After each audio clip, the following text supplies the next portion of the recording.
Schengen visa ഉപയോഗിച്ച് വിവിധ European രാജ്യങ്ങൾ സന്ദർശിക്കാൻ സാധിക്കുന്ന മാതൃകയിൽ ഗൾഫ് രാജ്യങ്ങൾക്കായും ഏകീകൃത വിസ വരുന്നു. ഏറെ നാളായി ചർച്ചയിലുള്ള പുതിയ സമ്പ്രദായം ഈ വർഷം തന്നെ നടപ്പാക്കും. ഏകീകൃത GCC ടൂറിസ്റ്റ് വിസ അല്ലെങ്കിൽ GCC ഗ്രാൻഡ് ടൂറിസ്റ്റ് വിസ ആരംഭിക്കുന്നതിനു മുന്നോടിയായി ഗൾഫ് മേഖല സന്ദർശിക്കുന്ന വിനോദസഞ്ചാരികൾക്കായി UAEയിലെയും വിദേശത്തെയും ട്രാവൽ ഏജൻസികൾ വിവിധ നിരക്കുകളിലുള്ള പാക്കേജുകൾ പുറത്തിറക്കാൻ ഒരുങ്ങുകയാണ്. 3 ഗൾഫ് രാജ്യങ്ങളിലായി 2 ദിവസം സന്ദർശനം നടത്താം. യാത്രകൾ, കാഴ്ചകൾ എന്നിവയുൾപ്പെടുന്ന പാക്കേജുകൾക്ക് സന്ദർശകർക്ക് ഏകദേശം 4000 ദിർഹവും 5000 ദിർഹവും അതിനു മുകളിലും ചിലവ് വരുമെന്ന് ട്രാവൽ ആൻഡ് ടൂറിസം ഇൻഡസ്ട്രി എക്സിക്യൂട്ടീവുകൾ പറഞ്ഞു.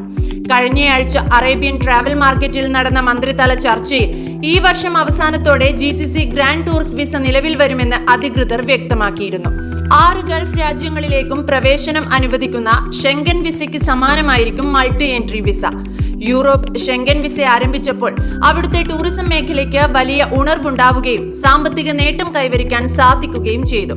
കൂടാതെ നിരവധി രാജ്യങ്ങളിലേക്ക് ആളുകൾക്ക് തടസ്സമില്ലാതെ പ്രവേശനം ലഭിക്കുകയും ചെയ്തു.